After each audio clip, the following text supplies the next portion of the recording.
Hey, Hi. it's time for Movie it's humpers. dwarf time. Oh. It's movie humping time. Death to all traders. Death to all traders. And we're keeping up with our theme this month of March. For animation overdose, I call it. Okay. So anything that isn't a part of movie roulette or a new movie or part of our randomly generated movies that we're going to do, which our first one will come soon. We're going to be talking about an animated movie. I have a confession to make, or just like a thing I may have never told you about myself. Like a taxi cab confession? No, it's not dirty. Sorry. Yeah. It's related to animated films. That's a dog. You heard a dog. That's a dog. You hear that? If you hear that snorting sound. She has a little breathing issue because she eats dirt and it gets in her nose. She's a little groundhog. Hey, I'm gonna. You gonna show her? Yeah, I'm gonna show her. Come here. This is BB. This is our baby BB. Look at her. Look at BB. She's the cutest. She's half beagle, half Rottweiler. She just looks like a tiny Rottweiler. Yeah, she's a little fat potato of a Rottweiler. All right. That's one. That's one of the dogs. That's one. We only get one per episode. Yeah, okay. What is your confession? I, at a certain age, started pretty much like hating watching animated movies. Really? And I don't know if it was like, my brother was 4 years younger than me, so like maybe like when he was still like getting into stuff and I was maybe wanting to be more mature or whatever, I don't know. But when we would pick movies, my rule would truly be like it has to have people in it. Oh. So we watched a lot of like Bed Knobs and Broomsticks, things like that were That's like hybrid. Half and half. Yeah, Who Framed Roger Rabbit. Cool World. Okay, listen. Cool World came at a time. What year did Cool World come out? That's like late 90s, mid to late 90s. Yeah. I feel like it was more formative than that for me. Because it was a very young Brad Pitt. Isn't that movie famously shitty? Basinger? Oh, totally shitty. I don't know if I've ever watched it all the way through. Sexy to a kid who used to sneak out of her room at night and stay up watching like USA Up All Night kind of shows. Cool World was sexy. Yeah. You know what I'm saying? What did I think was sexy as a kid? Probably like April O'Neil from the Ninja Turtles cartoon. Oh, sure. You know, I had Master Splinter. Another cartoon related confession. Yeah. So what I'm saying is like for years I just didn't watch any cartoons. My first one of my first crushes was Robin Hood, the fox. The fox. Mm-hmm. So that was when you were young. And I think that's like pretty normal. I feel like there's also a group of girls or people younger than me who was like Aladdin for them or something, but mine was the fox. Well, we've gone through when we did our what was the animated movie we talked about before? Haunted Mansion. No. Hotel Transylvania. I cannot remember it. I went through a list of all the cartoon characters I found sexy. Oh yeah. And the Sheriff of Nottingham from Robin Hood is pretty hot. And speaking of the Ninja Turtles cartoon, Krang. No, stop it. Fucking smoke show. I was a Papa Smurf fan. When we did discuss Hotel Transylvania, you were a little annoyed at the zing. At the zing subplot. The idea that this is your true love, your one true love. Are you going to draw a line right now? I think there's an obvious line. Isn't this kind of the movie that set off all of that anime, the princessification of childhoods? And I watched this a lot when I was little. Like, this was part of what built that within me as being a child growing up in the 80s. I hadn't seen I was probably a child the last time I saw this. I must have been as well. There were actually, I just didn't remember some of the bits, obviously. There's a reason. Yeah. But I just didn't remember that's the way it went. You know? Like, I thought it was, like, more story somehow. Like, I guess in my mind it was such a great thing when I was little that it became bigger than it was. Everyone knows the most basic story of Snow White. Yeah. That's all the story we got here. As far as, like, intricate storyline, you can't say that this is a very plot-heavy movie. No, not at all. But you got to contextualize it at the time.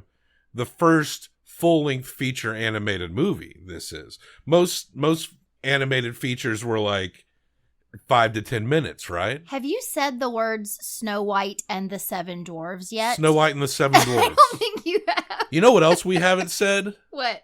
Our names. Oh yeah, Ever. okay. Like, this is our third recording. We said them last time. This is our third recording. Okay, we'll do it now. I'm Bob Sham. I'm Angela. There you go. Okay. So, yes, we're talking about the 1937 movie, Snow White and the Seven Dwarfs. Yeah. And, when I was born, this movie was 43 years old.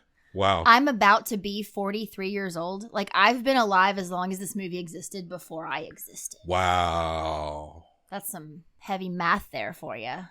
I remember when we were kids, in the 80s and 90s, it was kind of a big deal when, like, you can just log on to Disney Plus and watch all these now. But when we were kids, they would be like every 6 years, they'll re-release a VHS of this. And it was like super collectible, and some of those old clamshell VHS ones are still kind of collectible. We have like 12 of them in there. Yeah, they technically belong to my brother. Yeah, the Black Diamond ones, right? Isn't that what they are? I don't know, but we have the cover of The Lion King with the penises on it. Yeah, and the Little Mermaid Dick Castle. That's what I'm talking about.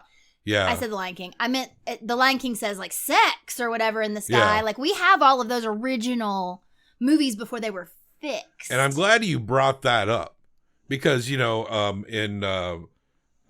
Transylvania, Hotel Transylvania, we talked about how it's hard to make movies. It's a whole community has to essentially come together. And your director is like your leader, your mayor that kind of points things out. And especially in these animated movies. But for this movie, to make something like this, this was true labor. I mean, Walt Disney, who produced the movie, of course, because this is a Walt Disney production, you think of it more like a cult leader putting the work, because you got to imagine how mundane this is to animate this. Yeah, you have to believe you're doing something important. It really was taking it to the next level. Yeah. And there's a lot of the old cartoonists of the day. There are many that came that were, cartoonists in their own right. Maybe they did comic strips and then they worked for Disney throughout the years. Sure. Disney did not have like a solid reputation amongst the type of cartoonist types that once worked for them that maybe had more creative drives in other directions.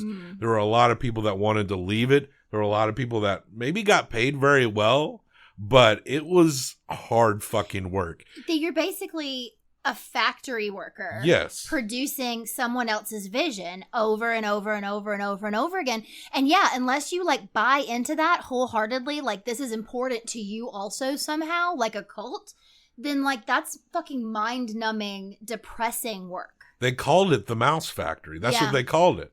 So they would do the artists, when they weren't like spending hours and hours animating, they would do shit like draw crude drawings and stuff. Yeah. To kind of entertain each other and break the monotony of the zippity doodah bullshit that they're constantly having to draw over and over and over again. Well, and not only for each other, right? Like to like get one over on the man. Yes, and that's why in a lot of Disney stuff going way back from the 90s, back decades, on some things, you can see little things. It's like, is that a fucking boner?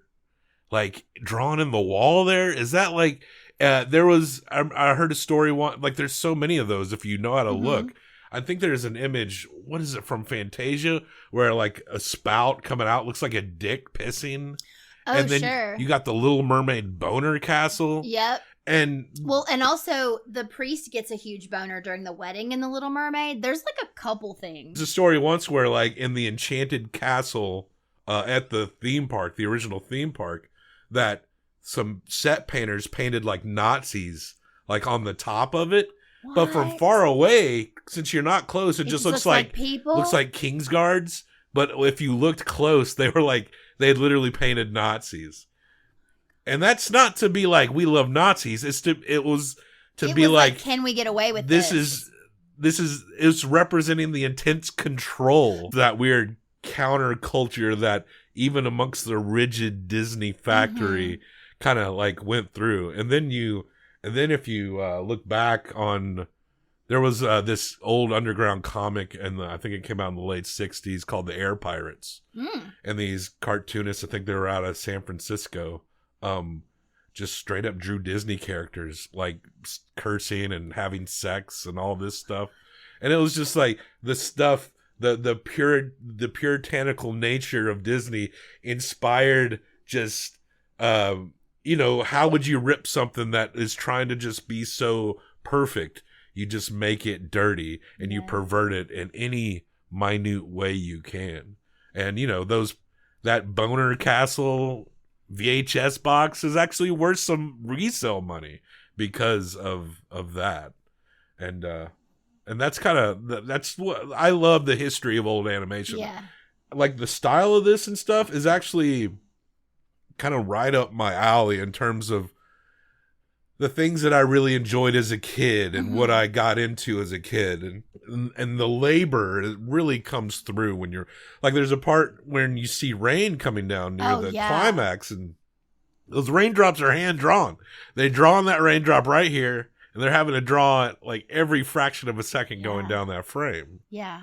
And you were talking about how like Snow White's features seem so, she's like washed out almost. Like she doesn't have a lot of detail, but the witch does when she becomes an evil witch, especially. But even when she's a regular witch, she has more features than the prince and Snow White. Yeah. Both are very like plain. Yes. And I almost thought about that later, like almost so that if they're sort of plain, you can almost like superimpose upon them. It's almost like an everyman. Like you can like put your own face in there because it doesn't really look like anybody. That's a good point.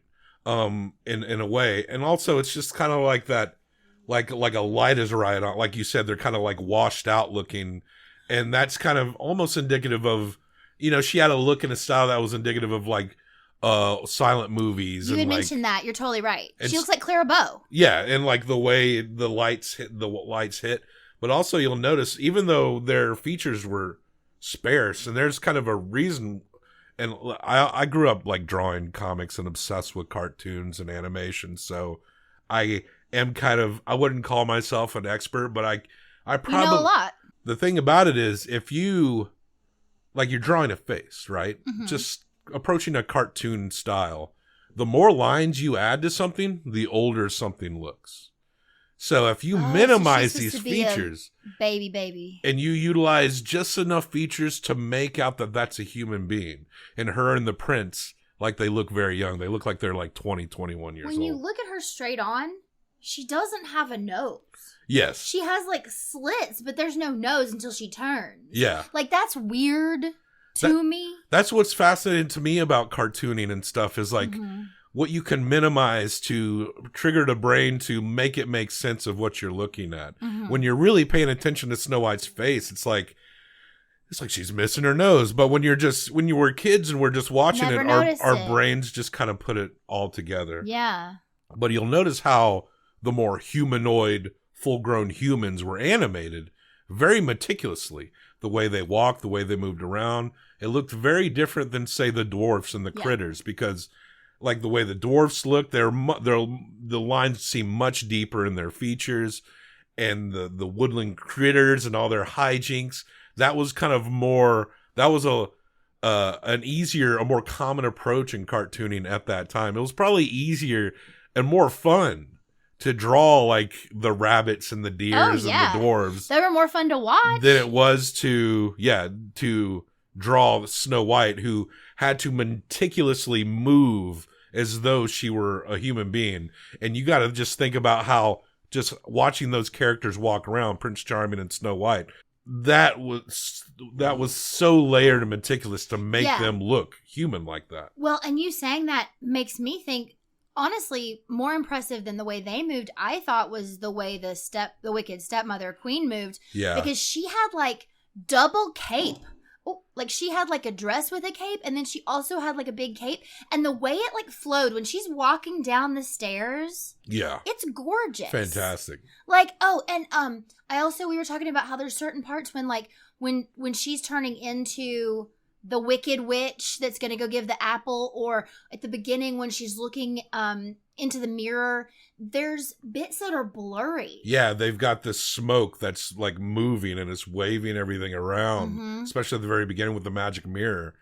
That's all hand drawn. It's amazing. Unreal. But they even thought to go, oh, well, this would be in focus and this wouldn't, because you're supposed to look at this as though it was a camera. Yeah. Like, it's so smart and well done. Of course, you don't notice that as a kid. And, it's kind of because where animation has gone nowadays, a lot of the animation is outsourced to other countries like Indonesia and places like that. It's a lot more simplified, at least cutting corners to do just enough to make it representative that you see what's going on. And it does seem like since the 60s, like the most common animation has kind of reduced in a way. And I'm not real. I mean, it sounds like I'm complaining about it. And not really. I mean, there's some things that everything is like computer generated now, but most things. There was a huge deal made a couple years ago about a movie that was claymation. Yeah. And was really claymation. Yeah. And that hadn't been done in a while. Was it that Trolls movie? Not the cartoon thing, but like Box Trolls or something? Yes, something like that. It's like the Wallace and Gromit guy, I think. Yeah, I think it is the same guy. And so it was a huge deal because it was like, oh, people don't do this shit anymore. Well, apparently Guillermo del Toro is doing some kind of adaptation of a book that's going to be in a stop motion style. Really? And I think he did a Pinocchio that was kind of like that fairly recently. Coraline would have been good like that. Coraline was pretty much like that. It's the same guy that did James the Giant Peach and they did Nightmare Before Christmas. Animation or stop motion. So yeah, it still rears its head. Really, they don't do this like they used to. Yeah. But there were people who worked at Disney, who worked at the Mouse Factory, that this fucking, a lot of people ended up hating doing this shit and would move on. And so they would cycle through these artists. But Snow White and the Seven Dwarfs, we all know the story of Snow White, right? Yeah. Well, she's like a princess, right? Yeah. Do you want me to do it in like 30 seconds? Yeah, go ahead. So Snow White is a princess. Her father married this woman who became the queen, her wicked stepmother. I guess her dad's dead. They don't really say. There's always a dead parent somewhere. The stepmother queen wants to be the fairest in the land, and she has this mirror that's magic and tells her who the fairest in the land is. And every day it's her, but she's been worried that it's going to be her stepdaughter. So she's already got her stepdaughter, who she knows is going to be pretty, wearing rags and being a maid, but she's still pretty. Yeah. That doesn't stop you from being pretty. Yeah. So eventually... Did the mirror wait till she was like 18? This is what I was going to say. I think it was back in the day, probably 16. Or maybe 16, yeah. I think it was truly like a coming of age thing. And it was like, okay, today she's the prettier than you. Like, she's now the fairest in the land because she can be, because she's old enough to be. I think that's how it kind of goes. Because always she would have been. So, so then she's like, gotta kill her. So she has the huntsman, who I really thought was a much more fleshed out character, because in my mind he was, but he basically just showed up and he's like, I can't kill her. And she's like, you're going to kill her or I'm going to kill you, kind of deal. And so he takes Snow White and she actually gets to dress up. And at first I was like, that's weird. I never thought about that. Like, she has to wear rags, but now she's dressed up when she's leaving. But we were talking about it, and I think it must be because she is a princess. So if you're going to let her go out of the castle, you got to make her look good, even if you hate her. Yeah. Right. So anyway, he can't kill her because he loves her. As the princess, they all love her. Everyone loves her. Yeah, that's... So she runs away. He's like, get out of here. I can't kill you. She runs away. She's very scared in the forest. And then this is where you get the whole, like, all the animals love Snow White thing, because she's, like, scared in the woods and all the animals come out. The deer, the bunnies, the turtles that live in the forest. Even the turtles. Birds. Yeah. Chipmunks. It truly was like the cast of all the movies to come. It was like Bambi, Chip and Dale, or whatever, Rescue Rangers. And you notice that the evil Robin Hood. The evil queen had animals drawn to her, but it was like crows and buzzards. Yeah, the bad animals were drawn to her. And so the birds eventually, like, they make friends, they sing a song, and then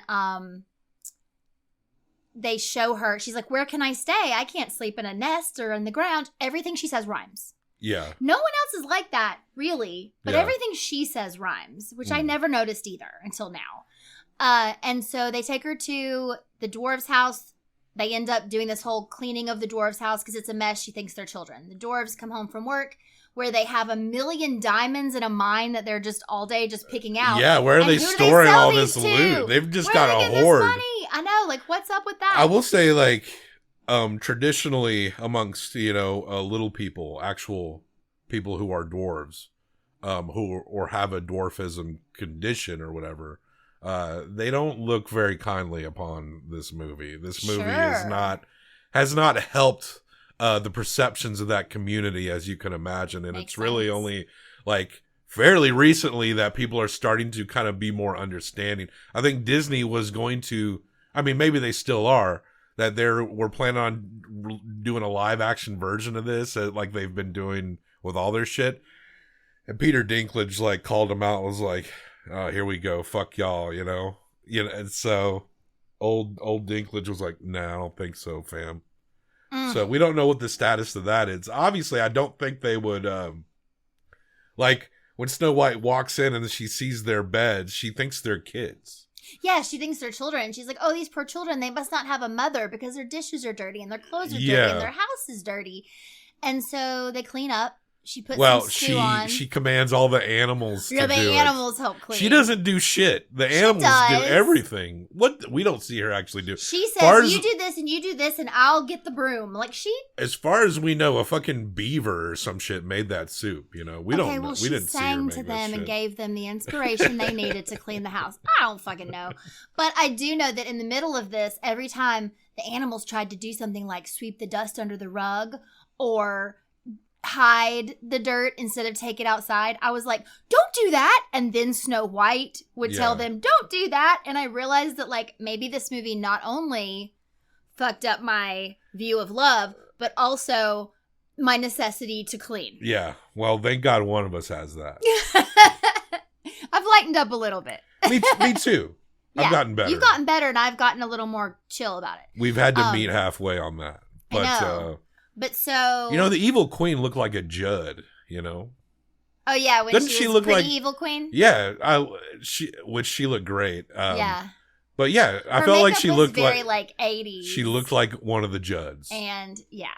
And also, when Snow White sees the beds, you notice they're pushed together.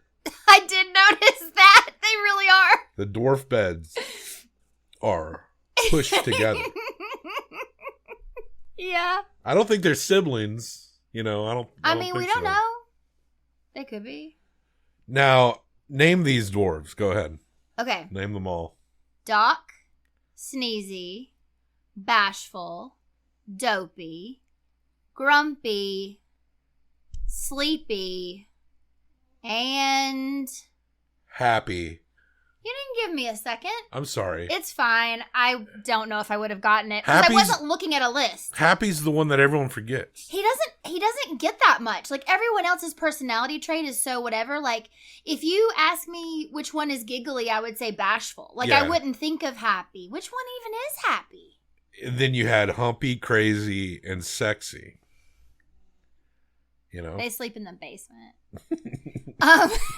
So the dwarves come home from a day of work, and interesting memory that I had flipped around, Snow White's the one that sings Whistle While You Work when the animals are cleaning up the room, and the dwarves sing hi ho, it's off to work we go. But that is not the same song. In my mind, I think it was parts of the same song. You could imagine, based on what I was talking about earlier, that when she was singing the Whistle While You Work song, I was thinking about the animators and how Walt Disney or the director as a different director, it's showing in our scroll here on our screen, that I imagine that maybe they were singing this song while animators were well, I think you said throwing fingers moving. Yeah. Oh, yeah, right. Like Walt Disney walking around. David Hand is the director. While you work. Yeah. Yes. That would be so patronizing. I mean, that's an easy song to get sick of, too. Yeah. I mean, it doesn't take long. No. I think hearing it once, I was good on that. What's your favorite song from this movie? I never It's a deep cut one, and I think I only liked it because I did not remember it at all when they were washing themselves and they were doing like the. Oh, you didn't remember that? I never. Yeah. Had that's no like memory one of of the that few song. I remembered. Wow. Well, I guess because I don't know why. Well, there's Hi Ho. I guess I loved Off it. to Work We Go. I remembered Whistle While You Work, Hi Ho, It's Off to Work. So my favorite one though is the Wishing Well song. Oh yeah. I actually listened to it today. Because I wanted to like listen to it. You know, it was back in those times too, where like that warbly way of singing was more common. I'm wishing, like it's very like it feels like old timey in this day and age. You don't hear you're hearing people wanting to hit that perfect pitch, but like when you look at older movies where the sound is in the movie the early films, talkies. There's when women sing, it does get warbly. Like that was just a pretty style back then. There's actually lyrics to that song that I don't think I ever understood. Because when you're a kid, you just kind of mumble the bits you don't know, or you make up your own stuff. But because she goes so high and is so warbly, I think I don't think until last night did I ever really hear all the words to that song. Right. Like, it's kind of crazy. But anyway, okay, so the dwarves come home and they think there's a monster in their house because them lights are on. And so they go into the house and they make Dopey go upstairs and try to see. And he sees like, Snow White's gone to sleep, right? Because she got so tired from cleaning. Commanding all the animals to do her bidding, yawning in the bed. And he thinks it's a ghost. And so he goes downstairs and says it's a monster. And they're like, well, what's it doing? And he says it's sleep. Well, he doesn't say anything because Dopey doesn't talk. But he's like, and so they are like, let's go kill the monster right now. They go upstairs to kill her. Obviously, she wakes up. She's a beautiful princess. Everyone is immediately enamored with her except for Grumpy because he's got to be stubborn. I felt like Grumpy was the only normal one in this movie. And what I'm saying is that each dwarf represented some kind of debilitating psychological or intellectual condition. Even here. Happy? Happy may be like just very manic. Maybe we can't remember him because he's normal. Happy was more of the normal ones, but Dopey obviously has some kind of intellectual disability. Yeah, Dopey. And so they decided maybe like stunted. They decided to call him Dopey because he didn't have a beard. He only had one tooth. Like, he kind of seemed like. Sleepy is obviously has a narcoleptic, or maybe his blood sugar is way off. Maybe he has an untreated diabetic condition. Thyroid issues. Probably. You had Sneezy. Hay fever. He said he has hay fever. Well, intense allergies, which I know suck. Mm-hmm. I know suck. Who else do we got? Sexy is too attractive. No, not sexy. Too hot. Doc has a stutter.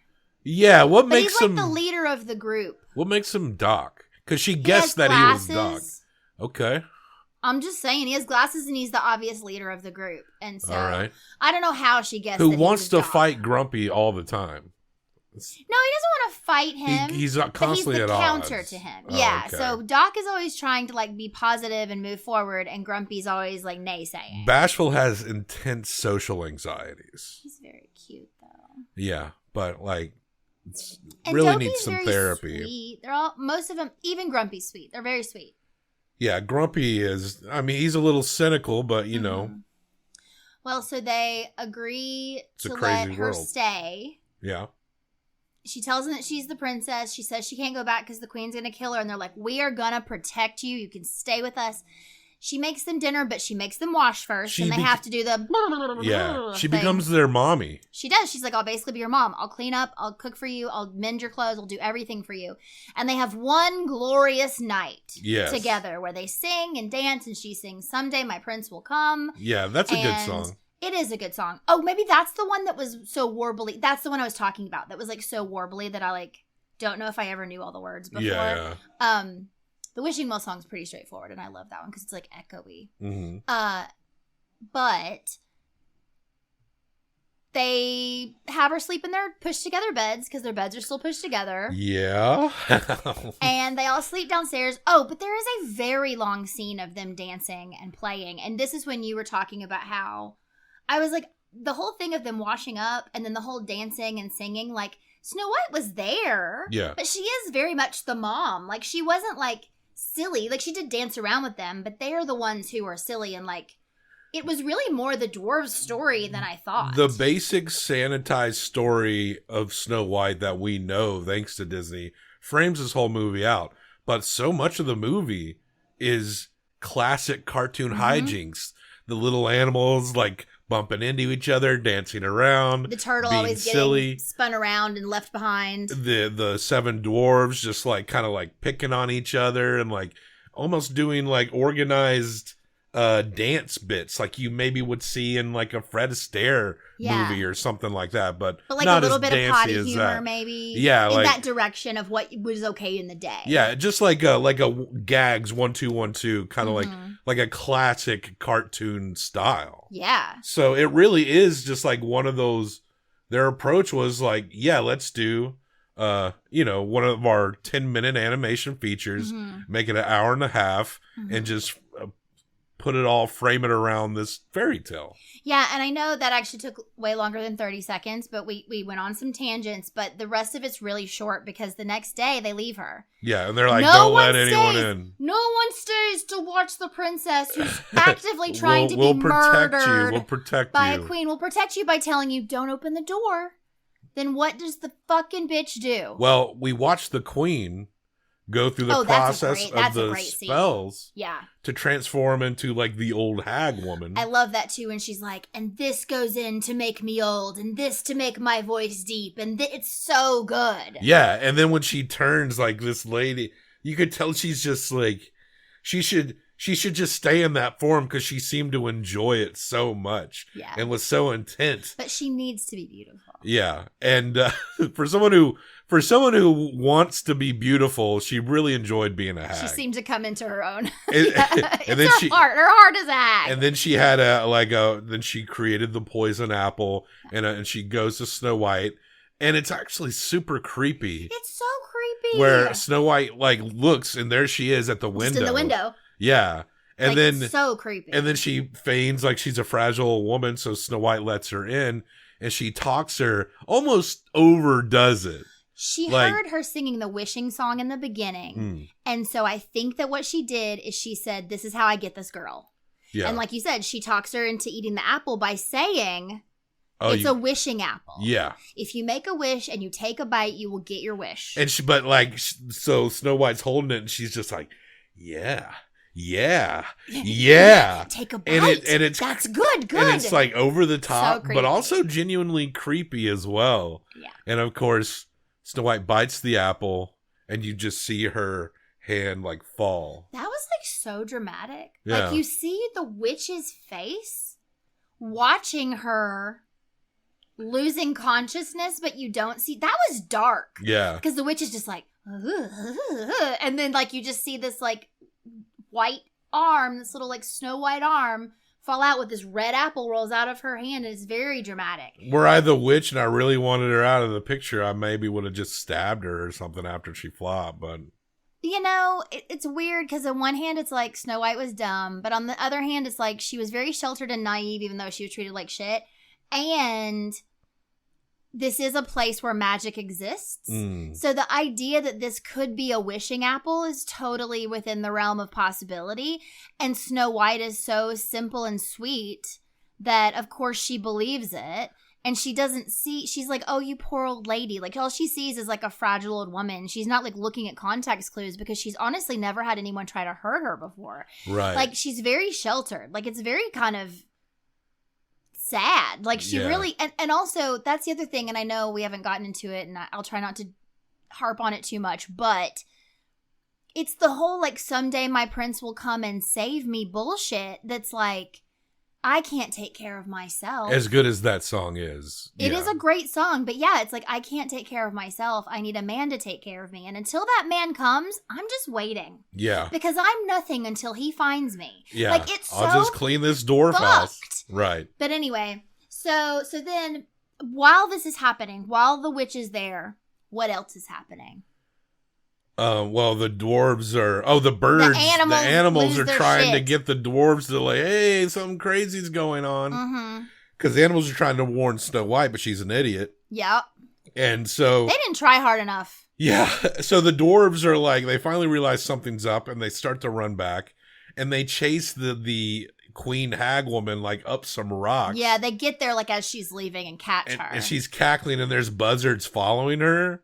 And then, like, she gets on the edge of a cliff, and they're, like, straight up, like, kill that bitch. And then lightning strikes, and because while she's trying to land a boulder on them, yeah. The lightning strikes, and the boulder and the cliff breaks off, and she falls, and the boulder falls behind her, which alludes, because back in the day in these old cartoons, they'd fucking die. Like, the villains would just straight up die. And you see the buzzards, like, fly down after her, which I thought was really awesome. That was so cool. And I honestly don't know if I realized that she died when I was a kid either. Because you don't pick up those clues. Yeah. The other thing I thought was really interesting, and I honestly, like, I know the heart thing because of the lore of it, but I thought that was more Brothers Grimm. I didn't remember that the heart bit was actually in this. Yeah, but they don't show a heart. The hunter I was really waiting to see if they were going to show a heart in that box. The hunter presents a pig's heart to the queen, claiming it's Snow White. But we don't see any of that. She's just holding the box, and she's like, no. When the mirror says that Snow White is still the fairest, that's how the queen knows to go try to give her the apple.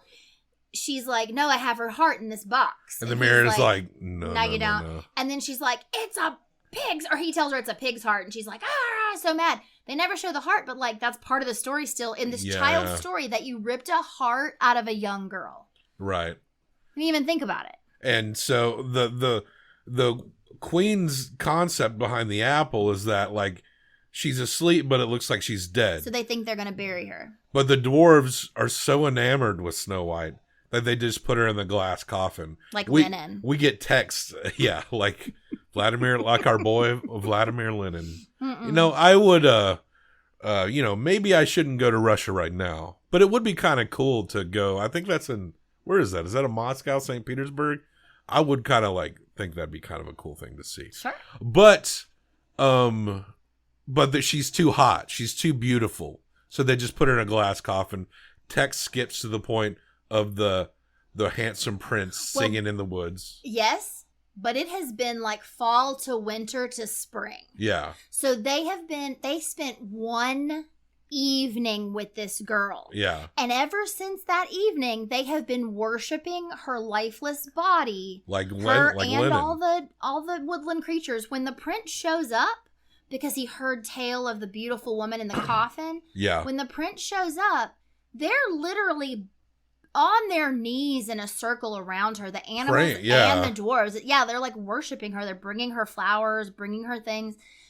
And this is the fucking shittest part, to be honest, is the prince goes up and he kisses her, and you think, oh, that makes sense because he sees this girl that he did fall in love with, and he's like, oh shit, it is the girl that I've been looking for, and now she's dead, and he kisses her. Fine. Yeah. That's fine.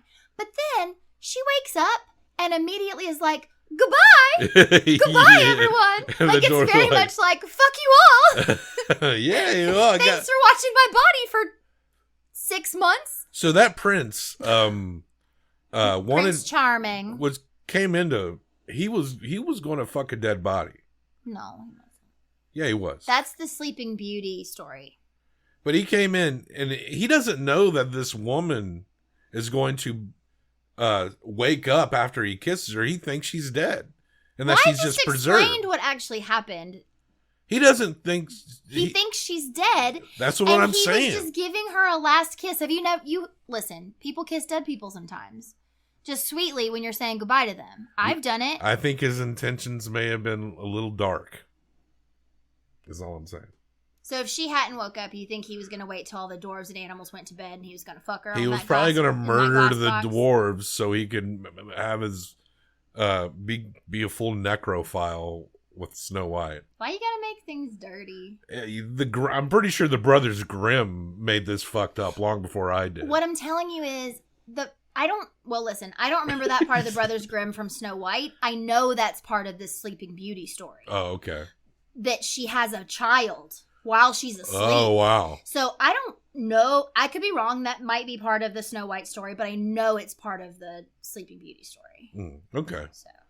Well, thanks for clearing that up. Yeah. Well. But that is... That's it. They go away. And then there's a castle in the clouds. Yeah. I assume the prince is her. If she's the princess and he's the prince, and they're siblings. They didn't clarify one way or the other, so I think it's safe to assume. But that's Snow White and the Seven Dwarfs, a classic from 1937. Yep. Disney's first full-length animated feature, the one that started it all, the one that led to, people being really obsessed with going to that theme park, sometimes multiple times a year, spending our whole savings account on one trip. Not ours. We don't. I'm saying the equivalent of our savings account at least. Yeah, just we could blow our savings account if we wanted to go. We were just at a hotel on the grounds. We weren't even in Disney proper. We were by that Main Street area where you could go in and where it's basically Disney but more for the public. Yeah, yeah. And I think it's called like Downtown Disney or something. Yeah, it was like living life in an airport where everything is like 3 times more expensive than it is. Like a can of ginger ale is like $7.50, and it's like, I don't know. Like I'm fine with. I'm not against any of these like movies or anything. A good movie is a good movie, but for fuck's sake, like that doesn't sound enjoyable to me at all to go and do all that. We also don't have children. So. And also, the only reason we were in that hotel was because of a work conference. We did not choose to go. We would not have gone there on a vacation. That's true. But we did enjoy the time there. Yeah, it was fine. But again, it wasn't something that we would ever like do on our own. So that's Snow White and the Seven Dwarfs, and we're gonna. How many times are we gonna hump this each? We're gonna hump this 1 through 5 times. I'm gonna hump this 1 through 5 times. We'll combine our humping. We'll join together and hump for a best out of 10, and from there we will stick it in our tiered rankings. I'll go first. Okay. You can nitpick certain things, especially with the modern context of what we know now what seems ridiculous. And yeah, there's, as far as like a full on story, it's pretty thin. Like most people know the story even if they've never even watched this movie. Yeah. But that's not a big deal. A plot can be sparse. It can be all about the visuals. It can be all about the style of something. There's different angles to make a memorable in a good movie. And I would say that this movie is actually very memorable. And you put in the context of animation history and it's maybe the most important. And one of the most beautiful looking pictures. Yeah. If you think about the human handwork involved, the labor required, the Walt Disney as an L. Ron Hubbard style cult leader, forcing people to draw hands over and over and over and over again. And you gotta, sometimes when you look at a really long-term cult that really made it through the decades, you're not going to really ascribe to everything that cult does, but you gotta look back and be like, you know what, I can't hate. You really pulled off some cult shit. You really mainstream that shit. Good job, Joseph Smith. Good job. You might be shady, but I ain't no player hater. You know what I'm saying? How many times did you hump this movie, Bob? 4.25 times. Ooh. It's a good movie. Yeah. And the historical context of it matters. And to think about how they used to do this, and God, even when animated feature films became more popular, and I mean, it was that factory style for Disney for a long time. Yeah. Even other studios still did not hit it with such specificity that the way these movies did in their day. And also it's just kind of like a personal aesthetic. Like I actually like this style of old cartoony stuff. It's just something that I've always been drawn to. So there might be a little bias there on my part, but I think it is a worthy film in the annals of film history. Yeah. And I'm not saying it's like 100% perfect, but yeah, I got to give it a 4.25. Okay, so I'm going to give it a 4. Okay. I agree with everything that you said. And 4 is definitely above average. 4 is mine for this one. It was really nice to go back to it. Yeah, it was. It was really nice to revisit. It's definitely worth revisiting, and I I would recommend it. If, like, a lot of things don't age well for obvious reasons. Yeah. But that's just, the past isn't as conscientious as the present. There are some very problematic moments for sure in this. The past was a little bit more ignorant and rude. Who'd have thought? Yeah. But, like, we don't have to, like, beat that horse. No. But, you take your 4 with my 4.25. That is 8.25. That brings it to A tier ranking. Ooh. Our third movie discussion. It is our first A tier. A tier. That's good. I'm glad it's an A tier. So, select this. It is A tier.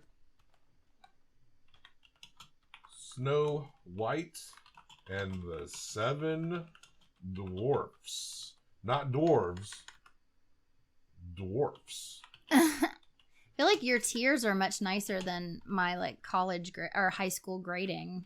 It is a little numbers bit. Were in some respect it's lenient, in other respects it's hard. There's like a pretty strong drop off after the that C's. Makes sense. Or is an under. F like under 1?